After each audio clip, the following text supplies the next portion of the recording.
Hey guys, subscribe for daily content, and if you're shopping for gear, make sure you check out the description for the newest items at some of the very best online retailers. There's also links for some of the items that I personally recommend. Thanks! What's going on YouTube? Metal Complex here, and today I've got another interesting knife review / knife overview to share with you guys. This is the Vosteed and Gavko Leopard, which is a really cool titanium framed knife with a button operated compression lock or top liner lock. Vosteed is doing an excellent job releasing knives with this locking system, which is superior to a standard liner lock and superior to a standard plunge lock or button lock. This is literally a Spyderco compression lock with a button on it, making it reliable, safe, strong, all of that, just better all the way around. So as of right now, we're not seeing this locking system everywhere, but a few companies are utilizing it. I think Vosteed's doing the best job. But we have this combined with a Gavko design today. Very, very cool. It is available. It should be. I'll link it down in the description. It does help my channel when you use those links, but that's entirely up to you. Thanks so much to Vosteed for sending this in. Thanks to my patrons for supporting me. Let's go ahead and get a measurement here. Overall length is coming in at 7 3/4 inches. Blade length is about 3.4. 3.35. Cutting edge, 3 inches on the dot. How about some size comparisons? Any custom scales you find can be found down in the description. In this section, you can find them down in the description under Original Goat and others.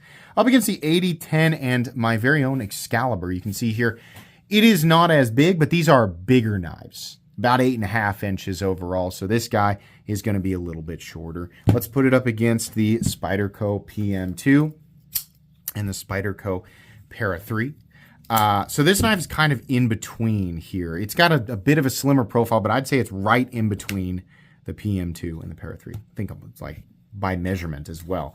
And then finally up against the Benchmade Griptilianer, in this case the Ritter Hogue and the Hogue Deca. How's the action on this knife? Well, a combination of a couple of things make this a joy to manipulate. It's a bit of an awkward look. Gavko loves to make knives that look like robot sharks, and I think that's pretty cool.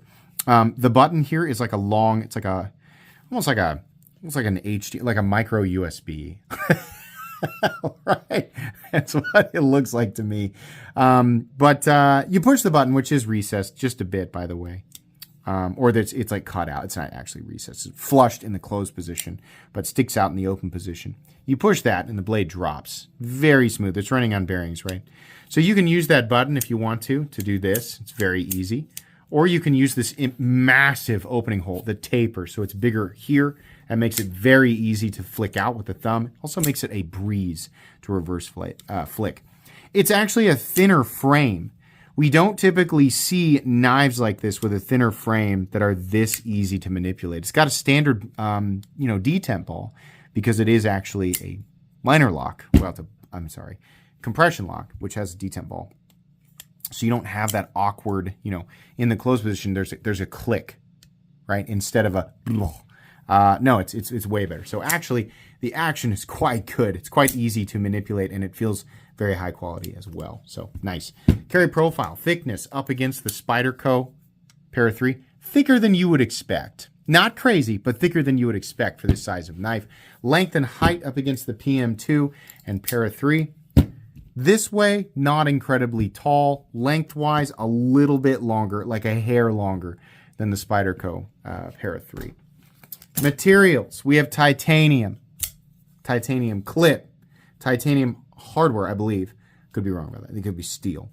And then we have M390 for the blade. Hardness, 61 plus or minus 1, meaning the range is 60 to 62. Likely the lower end of the range is reserved for the coated blades, and the upper end of the range is reserved for the non-coated blades. Either way, that is exactly the range that we should see for production M390. Thank you, Vosteed. Thank you for doing that. There's no reason that other companies can't do that.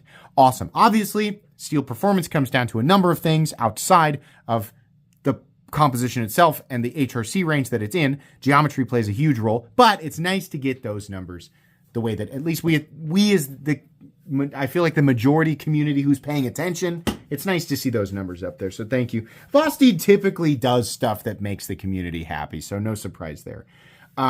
Weight. Are we milled out for weight reduction? We are. One side of this is the compression lock, so you are going to, have that extra steel in there. But Your overall weight, I bet this is in the 4 ounce range. Yeah, 4.1 ounces, so heavier than you might have assumed. Balance actually is perfect. There's a lot of blade and a fairly thin handle, or narrow handle, however you want to say that. So yeah, actually the balance on it is pretty good. Let's go ahead and do a hardware check. I'll get out my tools as per usual. My tools are very inexpensive and very recommendable. You can find them right down in the section of my description that talks about the tools I use on this channel. That's the wrong, did I put the, no, that's a T8. Sorry, I'm being dumb. Pivot is a T8, and then your body screw is also T8. Nice, and there's only one on each side. Beautifully simple knife to take apart and put back together. As long as you have the right tools for the job, should be good to go. Ease of maintenance is absolutely amazing on this knife. Blade stock thickness. That looks like 145 thousandths, maybe. Yeah, I'm going to say it's a 145. 135 to 145. No, I was way off. This thing is freaking thick. Oh, well, it's not crazy. 155. We're in ZT territory here. It's a lot thicker than I would have expected. Anyways, meat and potatoes time. How's the ergonomics? Pretty good. That clip is so tall. We didn't need such a chunky clip on this guy. It works. Good retention, not too tight. Got a nice ramp here. It is sitting on top of some texturing. No big deal. In and out of the pocket's honestly easy. It's just, it's so tall, right? You can really feel it. Ergonomically outside of that, though, is pretty good. We have a pretty limited space in here. It's kind of a one knuckle space. Lots of jimping out here. Not incredibly functional jimping. A little bit of traction. Not super deep. You can see it's pretty shallow. I do like it almost makes me think of like Echo the Dolphin with the waves that come off, right? It's kind of cool. We have, just a little bit of like Gavko knives always stand out because their aesthetic is always very, it looks like a robot shark. But then on top of that, we have very interesting anodizing on this. This is almost like a purple, like a deep purple bronze. Very, very deep. Contrasting with this brass gold here with the standoff and pivot. And they have a few different color combinations. So kind of odd, kind of almost like old plum in the sun. That's kind of what it makes me think of. A very dark, maybe just a dark nectarine. I'm not sure why my mind is going there, but yeah, there's a little personality here, a couple little things here and there. That's nice. Pocket clip's not doing anything super unique. And it's also, for some reason, dedicated to right-handed people. So that's kind of a bummer. Pivot, not the pivot, excuse me. I need some more caffeine. Holy moly. I'm yawning. But anyways, the blade coating the knife is actually far more interesting than that yawn would, suggest. Sometimes, you just get a mid-afternoon random yawn for no reason. But anyways, PVD coated on this. You can get them non-coated. Edges are all knocked down on the inside of this. No problem. Cutting geometry is fairly thick, honestly. Like the edge is good, right? We started so thick, and the flat is pretty prominent. It ends like at maybe 75% the length of the blade, and then you just kind of have this wedge. So it's thicker than some people would prefer, but not so thick that it's not going to work. In fact, far from that. It will work just fine. This is, I guess we'd call this, I don't know. It's a sheep's footy sort of situation, but it depends on what you think a sheep's foot looks like and how much more you'd prefer to call this Warncliffe or reverse. I don't care.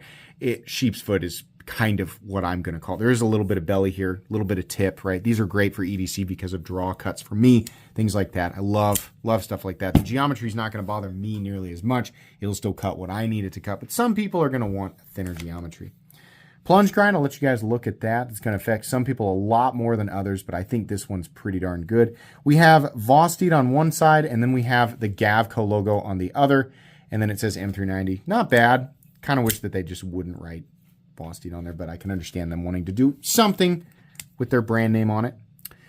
One big standoff back here. Nothing else. You cannot touch the blade, so you're good. Doesn't need anything else. Didn't need a backspacer. Pocket clip is titanium. That's nice. You have a stop pin located in its traditional position. Is there shouldering?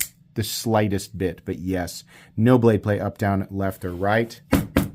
This is a compression lock. It's not going to disengage unless you do something idiotic with it. I mean, if you are an ape person slamming rocks into other rocks to make smaller rocks, then this might not be the tool for you. If you are any type of responsible human being, this will be just fine.